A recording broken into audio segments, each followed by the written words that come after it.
자, 에너지 효율하고 신재생 에너지. 자, 한번 같이 풀어봅시다. 자, 427. 에너지 전환 과정이 옳은 것만을 보기에서 있는 대로 고른 것은 충전기는 화학 에너지를 전기 에너지로 바꿔주는 겁니다. 전기 에너지를 화학 에너지로 바꿔주는 거 맞죠? 배터리 안에 저장을 해주는 거니까. 거꾸로 화학 에너지를 전기 에너지로 쓰는 게 건전지를 사용을 하는 거예요. 자, 전동기는 전기 에너지가 역학적 에너지로 바뀌는 거니까 틀렸고요. 태양전지는 빛 에너지가 전기 에너지로 바뀝니다. 맞아요. 그 다음에 428. 에너지에 대한 설명으로 옳지 않은 것은 에너지는 일을 할 수 있는 능력. 맞습니다. 에너지는 한 형태에서 다른 형태로 바뀌어요. 당연히 바뀔 수 있죠. 전환이 되고. 역학적 에너지는 물체가 가지는 운동 에너지하고 위치 에너지의 합 맞고. 화학 에너지는 물체의 온도나 상태를 변화시키는 에너지는 이건 열 에너지에 해당이 돼요. 빛 에너지는 열 에너지와 같이 분자 운동에 의한 에너지가 아니에요. 빛은 파동이에요. 전자기 파기 때문에 파동이 가지는 에너지에 해당이 됩니다. 그러니까 일종의 파동 에너지예요. 이거는.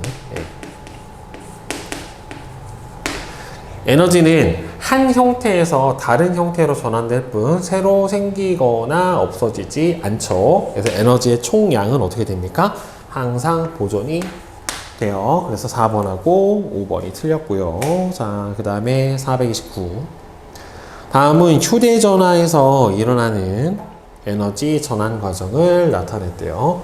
자, 영상을 재생하면은 전기 에너지가 영상이 디스플레이로 나오게 되는 빛 에너지로 바뀌게 되고, 충전은 전기 에너지가 화학 에너지로 바뀌게 되고, 스피커는 전기 에너지가 소리 에너지로 바뀝니다. 따라서 기억은 빛 맞고, 니은은 화학 에너지니까 화석 연료에 저장되는 에너지 맞고요. 디귿은 파동 에너지의 한 종류죠. 그쵸? 소리도 파동에 해당이 되니까 파동 에너지의 한 종류가 되는 거 맞아요. 그 다음에 430.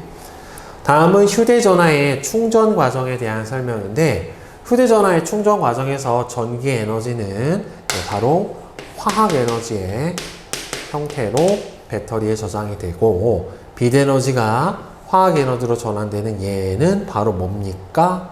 광합성이죠. 광합성. 광합성을 통해서 빛 에너지가 화학 에너지로 전환이 일어나게 됩니다. 자, 그 다음에 431. 그림은 여러 가지 에너지의 전환 과정을 나타냈어요. 자, 보면 핵에너지는 원자로를 통하고 또는 핵에너지가 태양을 통해서 빛에너지, 원자로에서는 열에너지로 바뀌게 되고, 그 다음에는 빛에너지가 복사선, 적외선 같은 복사선으로 인해서 열에너지로 바뀌고, 빛에너지는 광합성을 통해서 화학에너지로 바뀌게 되고요. 화학에너지는 연소라고 하는 과정을 통해서 빛에너지로 바뀔 수 있게 되죠. 휴대전화 중 충전 과정에서 기억이 니은으로 전환된다. 충전 과정에서 전기 에너지가 뭘로 전환이 되는 거예요? 화학 에너지로 전환이 되는 거기 때문에 기억은 틀렸고, 화학 에너지는 니은으로 적절하다. 맞죠? 반딧불이는, 그래요. 이게 여러분들 반딧불이가 빛을 내는 거는요, 호흡 과정에서 발생하는 ATP라고 하는 이 생체 저장 에너지를 통해서 빛 에너지, 발광의 형태로 발생을 해요. 물론 이 화학 에너지가 화석 연료에 저장된 거라고 하면은 연소 과정을 통해서 빛과 열까지 같이 나니까 이거는 연소보다는 근데 반딧불이 더 적절하겠다. 그죠?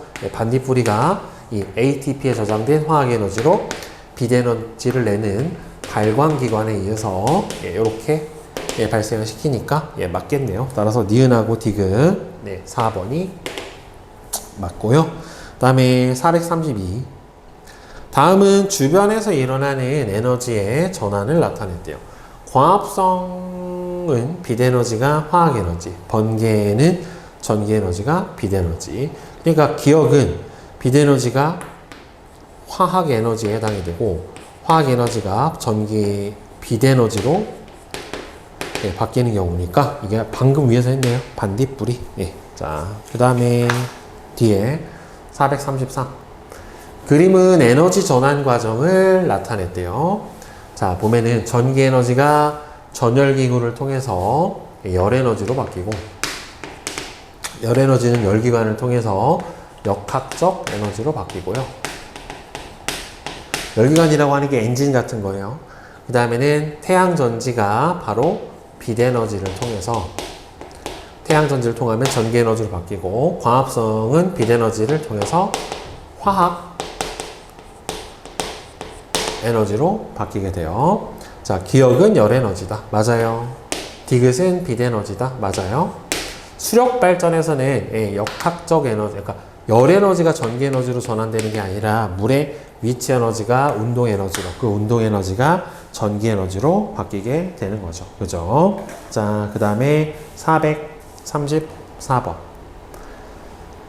그림은 자전거 발전기에서 생산된 전기 에너지가 변압기를 통해 전등에 공급돼서 전등에서 빛이 나오는 모습을 나타냈는데, 발전기에서는 운동 에너지가 전기 에너지로 전환이 되는 거 맞죠? 발전기의 원리는 전자기 유도의 원리가 적용이 되는 게 맞고, 발전기에 공급된 운동 에너지는 발전기에서 공급된 운동 에너지가 뭘로 바뀌어요? 여기서 운동 에너지가 전기 에너지로 바뀌었고, 이 전기 에너지가 변압기를 거치고 변압기에서 다시 빛 에너지로 바뀌게 되는데, 중간에 뭐가 생깁니까? 에너지 손실이 생길 수밖에 없죠. 전선을 통과하기도 했고 변압기에서도 에너지 손실이 생긴단 말이에요. 그죠? 특히나 저 운동 에너지가 전기 에너지로 다 100으로 바뀐다라고 볼 수도 없기 때문에, 따라서 발전기에 공급된 총 운동 에너지는 당연히 여기서 빛으로 바뀐 것보다 얘가 클 수밖에 없어요. 한참 커요. 따라서 5번 기억, 니은, 디귿이 다 맞죠. 그 다음에 435.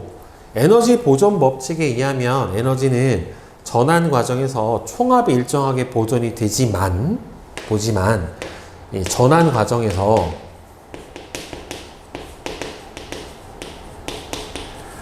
사용이 불가능한 저온의 열 에너지로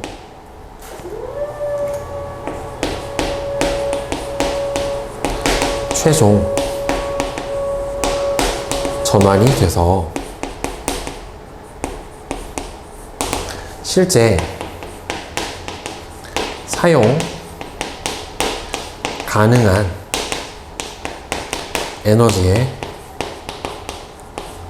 총량은 계속 감소해요. 그러니까 실제로 에너지 총량, 지구 전체를 보면 똑같은데, 이 모든 에너지들이 최종적으로는 이렇게 사용이 불가능한 형태의 저온의 열 에너지로 최종적으로 바뀌어요. 그러니까 이건 어떻게 모아서 쓸 수가 없단 말이에요. 그러니까 여기 사용 가능한 에너지는 어떻게 된다? 지속적으로 감소하게 된다. 네. 그 다음에 436. 그림은 여러 가지 에너지원에 따른 발전 과정과 생산된 전기 에너지를 가정으로 보내는 송전 과정을 나타냈대요. 자, 에너지원은 물의 낙차를 통해서 이렇게 받는 건 수력 발전이고, 그 다음에 얘는 보일러를 통해서 증기 발생을 하니까 이거는 일종의 열 에너지가 나야 되는 거죠. 열을 발생시키는 거는 화력 발전도 있고, 그 다음에는 핵 발전, 그러니까 핵 분열, 원자력 발전도 있고, 이렇게 될 거예요. 이에 대한 설명으로 옳은 것은 화석 연료는 기억으로 적당하죠. 그 다음에 발전기에서는 운동 에너지가 전기 에너지로의 전환이 일어나게 되는 거 맞고요. 가정에서 소비한 전기 에너지는 최종적으로 운동 에너지로 전환이 되는 게 아니라 최종적으로는 무슨 에너지로?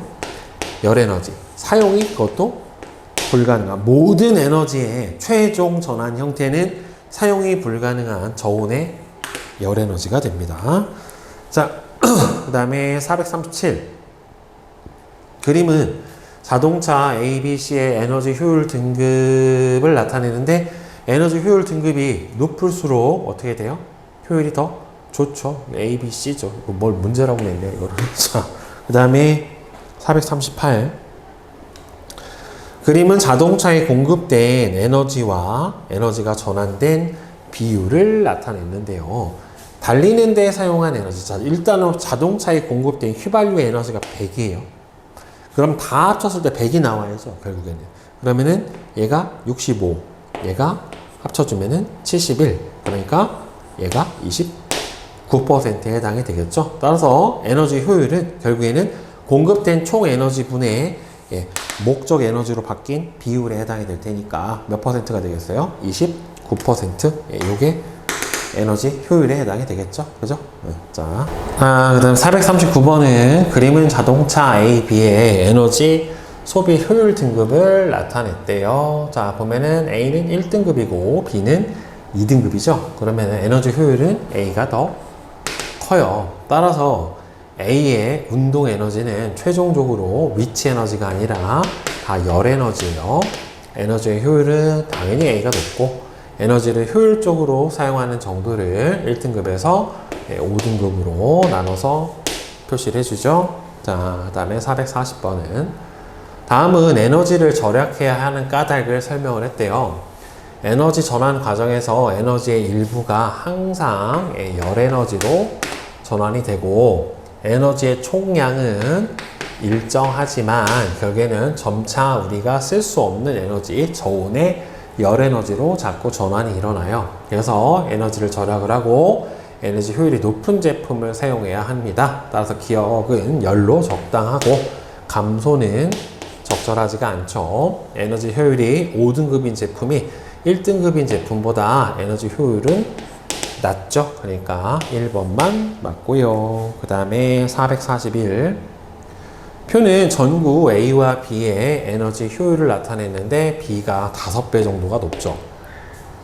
전구의 에너지 효율은 공급한 전기 에너지 중에서 비대에너지죠. 전구니까.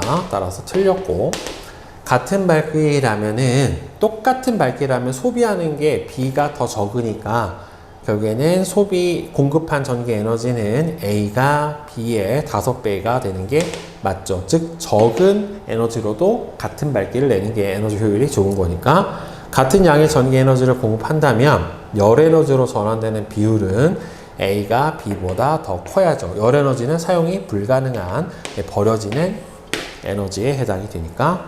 자, 그 다음에 442 표는 백열등, 형광등, LED 전등을 사용할 때의 전기 에너지 사용을 나타냈는데 형광등의 에너지 효율은 비수로 바뀐 거잖아요. 자, 25분의 뭐가 돼요? 5죠. 네, 따라서 100 해주면은 몇 퍼센트에 해당이 됩니까? 20%에 해당이 돼야 되니까 틀렸고, 그 다음에 에너지 효율을 비교하면은 LED가 가장 높고, 그 다음에는 형광등, 그 다음에는 백열등 승이 됐죠. 비대에너지로 바뀌는 비율로 보면 될 것 같아요. 공급된 에너지에 대한. 그 다음에 백열등과 형광등이 사용한 전기 에너지가 같다면, 자, 둘이 똑같이 사용을 했다라고 하면은 30하고 25의 최소 공배수가 얼마가 나고, 뭐 둘 다 750으로 봅시다. 750만큼의 전기 에너지를 공급을 한다라고 하면은 얘는 몇 배를 해준 겁니까? 25배를 해줬잖아요. 그러면 25 곱하기 1.5만큼 바뀔 거고, 그 다음에 형광등 같은 경우에는 몇 배를 해준 거예요? 30배를 해준 거죠. 그러니까 30 곱하기 5만큼이 결국에는 비대에너지로 바뀔 거예요. 그러면은 비대에너지가 전기 에너지로, 비대에너지는 형광등이 몇 배가 발생하겠어요? 얘는 총 얼마 하면 150만큼 발생을 할 거고, 얘는 25에 1.5배에 해당이 되는 거니까, 25, 125, 25 해주면은, 얼마니? 37.5에 해당이 되는 거니까, 4배를 해줘버리면은 150이 맞으니까 비대에너지는 형광등이 백열등의 4배만큼으로 더 어떻게 되겠어요? 비대에너지로 바뀌게 되겠죠. 똑같은 전기에너지 750만큼 공급을 했었을 때 누구는? 형광등은 형광등하고 백열등이죠. 백열등은 37.5만 바뀌는 거고 형광등은 150이 바뀌니까 4배가 더 비대에너지로 많이 바뀌게 되니까 4번이 맞게 되겠죠. 그 다음에 443번. 다음은 내연기관, 엔진 같은 내연기관과 전동기로 움직이는 하이브리드 자동차에 대한 설명인데, 하이브리드는 가속을 하거나 오르막길을 올라갈 때는 내연기관하고 전동기를 동시에 사용을 하고, 감속을 하거나 내리막길을 내려올 때는 연료의 공급을 중단하고 남는 에너지를 배터리에 충전을 해서 사용을 하기 때문에 전기 에너지랑 화학 에너지를 동시에 쓸 수 있죠. 그래서 에너지 효율이 더 높죠. 기억에서 전기 에너지가 운동 에너지로 전환이 된다. 그래서 전동기라고 하는 게 모터니까. 니은은 충전기와 에너지 전환 과정이 같다. 배터리 자체는 건전지죠. 건전지는 화학 에너지가 전기 에너지로 바뀌는 거기 때문에 충전기가 아니라 건전지하고 에너지 전환 과정이 같은 게 배터리고, 충전하는 과정은 같겠죠. 충전하는 과정 자체는. 하이브리드 자동차의 에너지 효율의 최대값은 이거는 100이 나올 수가 없어요. 버려지는 열 에너지가 없어서 열 효율이, 에너지 효율이 100이 되는 기관 자체는 존재하지가 않아요. 그 다음에 444. 그림과 같이 어떤 열기관이 고열원으로부터 500줄의 에너지를 공급받아서 260줄의 일을 하면 나머지 버려지는 열이 저열원으로 방출되는 열은 240줄에 해당이 될 거예요. 240이고, 열기관의 열 효율은 총 공급받은 에너지분의 일을 하는데 사용한 에너지의 양 260 곱하기 100 이렇게 되겠죠. 따라서 나눠주면 52%가 바로 이 열기관의 열 효율에 해당이 될 겁니다. 그 다음에 445. 그림은 열기관에서 에너지의 흐름을 나타냈어요. 열은 항상 고열원에서 저열원으로 이동을 합니다. 에너지가 많은 데서 적은 데로 이동을 할 수밖에 없기 때문에 Q1은 공급되는 전기 에너지고, W는 결국에는 고열원에서 공급된 에너지에서 저열원으로 빠지는 에너지만큼이 실제로는 1로 쓰였기 때문에 틀렸고, Q는 역학적 에너지가 아니라 저열원으로 열 에너지로 바로 방출되는 거니까 틀렸어요. 열 효율은 결국에는 이거죠. Q1분의 Q1 마이너스 Q2 맞고요. 저열원으로 버려지는 열이 적을수록 열기관의 열효율이 높고, 열효율이 100%인 열기관은 만들 수가 없는데, 이게 이제 열역학 제2 법칙에 위배가 돼서 열효율이 100%인 열기관은 제작 자체가 불가능합니다. 자, 그 다음에 446. 그림은 고열원에서 열을 공급받아 각각 4Q와 3Q의 일을 하고 저열원으로 열을 방출하는 열기관 A하고 B를 나타냈는데, 지금 A하고 B의 열 효율이 똑같아요. 그리고 A의 저열원으로 방출하는 열량하고 B에서 고열원으로 흡수하는 총 열량 값은 어떻게 된대요? 같다라고 나와 있습니다. 그러면은 A와 B의 열 효율을 풀이하는 과정과 함께 구하시오. 그러면은 고열원에서 이 들어간 총 열량 값을 X라고 한번 해봅시다. 그러면 이게 X분의 X에서 Q1이 빠진 값이 바로 에너지 열기관 A의 열 효율에 해당이 될 거고, X-Q1은 얼마에 해당이 돼요? 4Q에 해당이 될 거예요. 그 다음에 얘는 고열원으로 공급되는 게 Q1에 해당이 될 거고, 그 다음에 저열원으로 방출되는 양을 Y라고 놓는다라고 하면은 여기서는 Q1 마이너스 Y 이게 같게 될 거고요. 그 다음에는 Q1에서 Y를 빼준 값은 얼마에 해당이 되겠어요? 3Q에 해당이 될 거예요. 그러면은 여기서 Q1 X를 정리를 해주면, 아니면은 Q1으로 정리를 해주던가, 그럼 얘는 보자.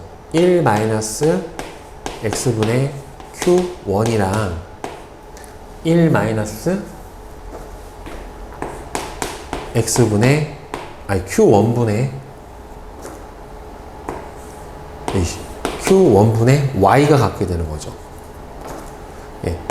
요게 갖게 되고, 얘하고 소거해버리면 결국에는 X분의 Q1하고 Q1분의 Y하고 똑같으니까 Q1의 제곱은 X, Y 이렇게 되겠네요. 자, 그런데 Y가 여기서 뭐라고 나왔어요? Y는 Q1 마이너스 3 Q, 네, 요렇게 해당이 되는 거니까 그러면은 그리고 X는 4 Q1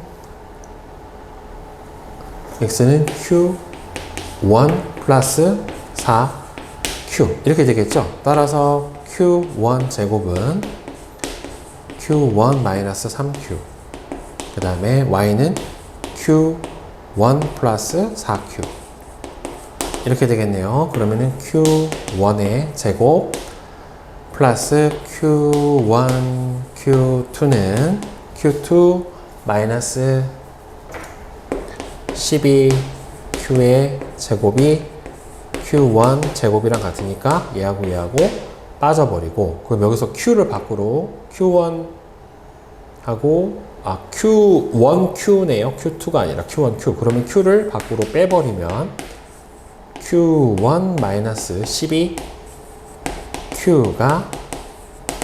0 이렇게 해당이 되겠죠. 그러니까 Q1은 얼마가 돼야 돼요? 12Q가 돼야 되겠네요. 그러면은 여기로 12Q가 나가게 되는 거니까 X는 얼마가 돼야 되니까 16Q에 해당이 될 거고 여기가 12Q에 해당이 되고 3Q가 빠져버리면 여기로 얼마가 나갑니까? 9Q 이렇게 되니까 열 효율이 여기서 16Q분의 얼마가 돼요? 4Q 그 다음에 얘가 12Q분의 3Q 그럼 얼마가 나와요? 둘 다 4분의 1에 해당이 되니까 25%에 해당이 되겠죠. 네, 따라서 둘의 열기관의 열 효율은 둘 다 몇 %다? 25%. 네, 이렇게 해당이 될 것 같아요. 자, 그 다음에 447.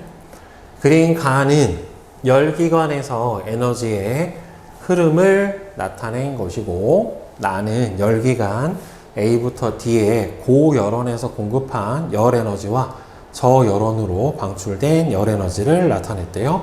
자, 열효율. 그러면 일단 A 같은 경우 봅시다. 자, 고열원으로 공급한 열에너지가 얼마예요?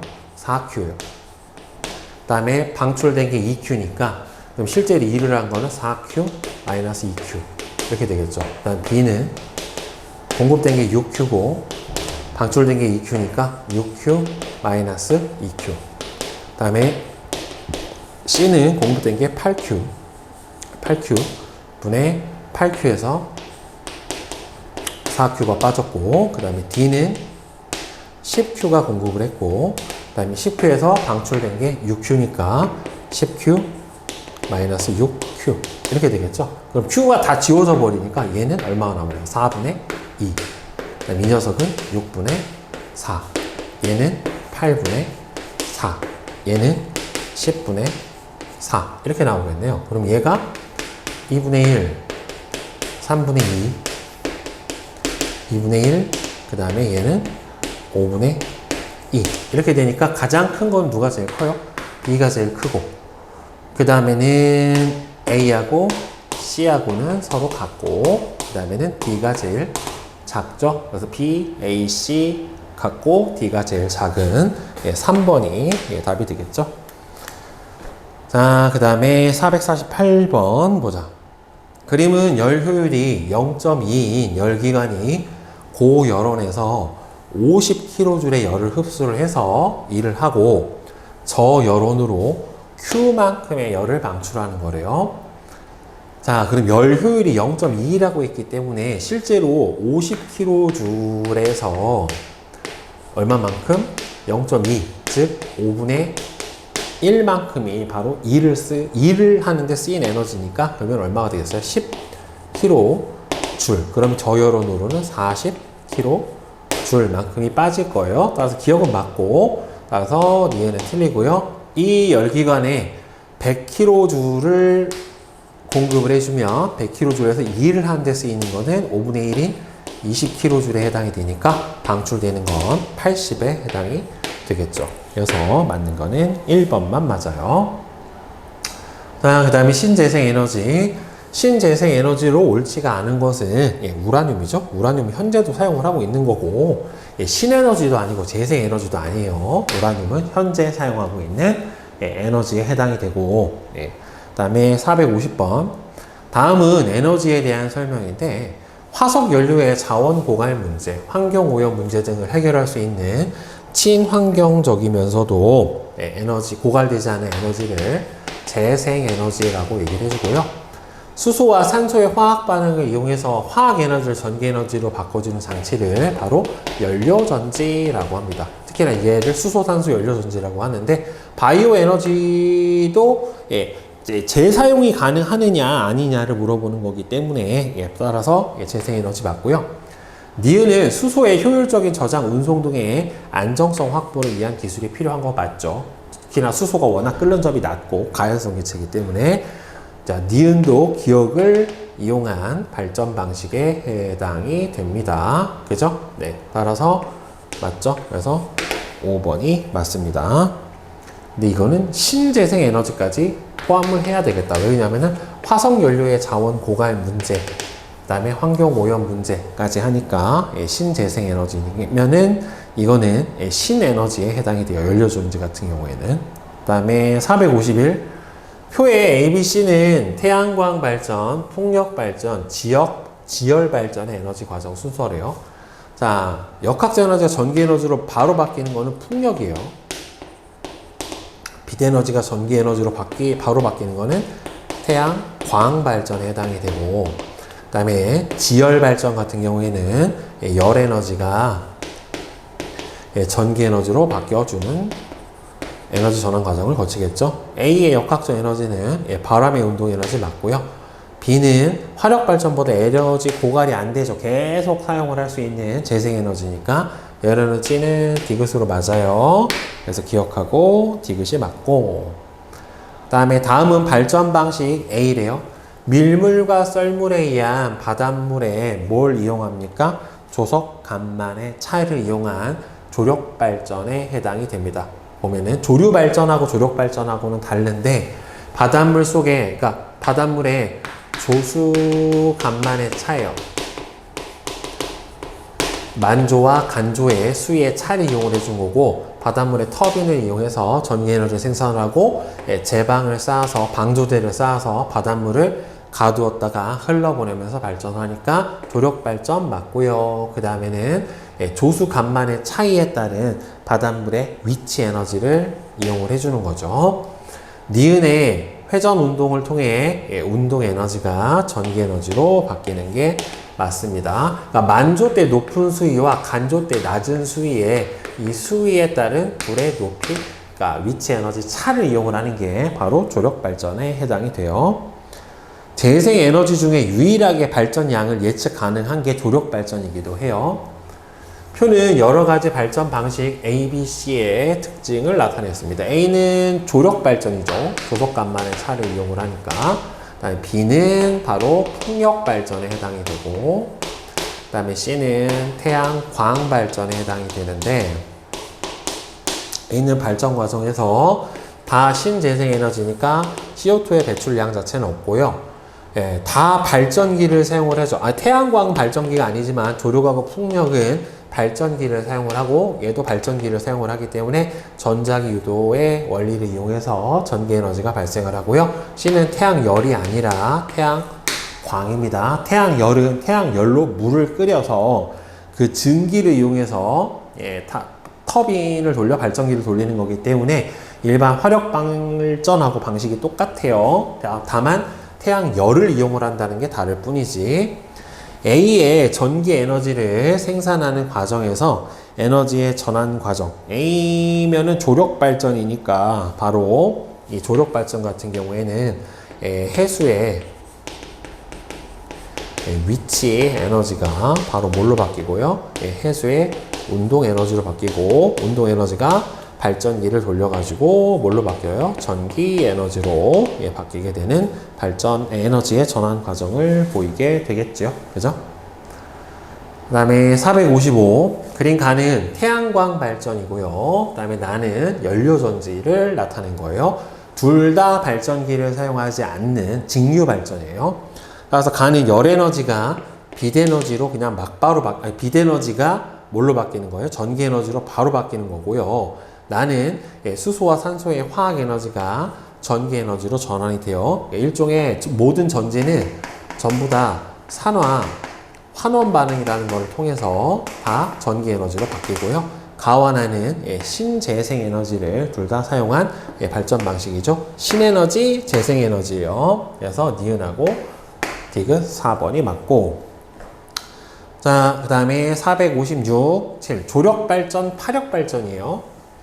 가는 썰물대의 모습이다. 지금 그러니까 바다의 수위가 막아놓은 호수의 수위보다 더 낮죠. 그래서 간조대에 물이 빠져나간 다음에 밀물대에 가둬놨던 물을 밖으로 빼내고 있는 과정에 해당이 되니까 썰물대의 모습이 맞고, 나는 파도의 운동 에너지를 이용한 파력 발전에 해당이 되고요.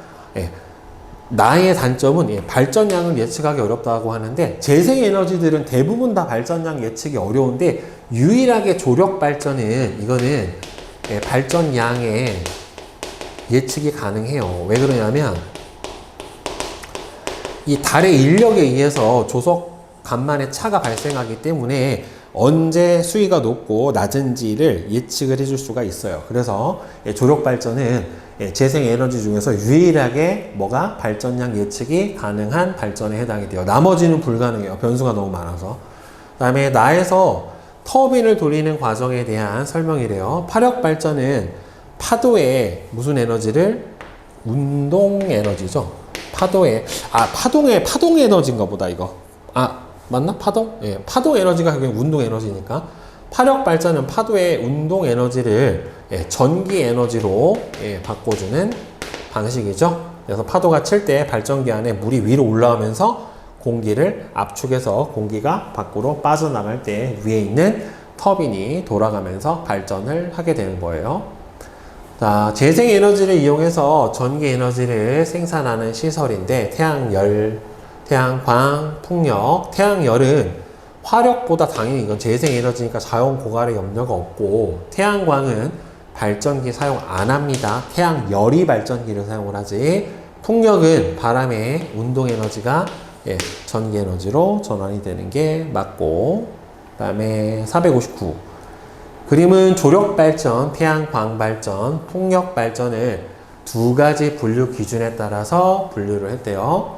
자, 기억을 이용해서 전기에너지를 생산을 하는가? 아니요. 태양광은 선생님이 계속 강조하지만 발전기를 사용을 해서 전기에너지 생산 안 해요. 그 다음에 물의 역학적 에너지를 전기에너지로 바꿔주는가? 그럼 이거는 조력발전에 해당이 되고, 아니오가 바로 뭐에 해당이 되겠습니까? 풍력발전에 해당이 되겠죠. 그래서 전자기 유도 현상, 그죠? 발전기를 사용을 하는 거는 전자기 유도 현상을 이용을 해주는 거예요. 그래서 교류가 발생을 하게 되는 거고, 얘는 바람의 역학적 에너지가 전기 에너지로 바뀌게 되고요. 디귿은 지역에 상관없이 할 수 있는 건 아니에요. 조력 발전은 내해, 만 같은 곳에 밀물과 썰물에 의한 만조와 간조의 수위차가 커야지만 사용이 가능한 거기 때문에 아무데나 조력발전소를 설치를 할 수는 없어요. 우리나라 서해에 시화방조제에 저 조력발전소가 유일하게 지금 현재 설치가 되어 있습니다.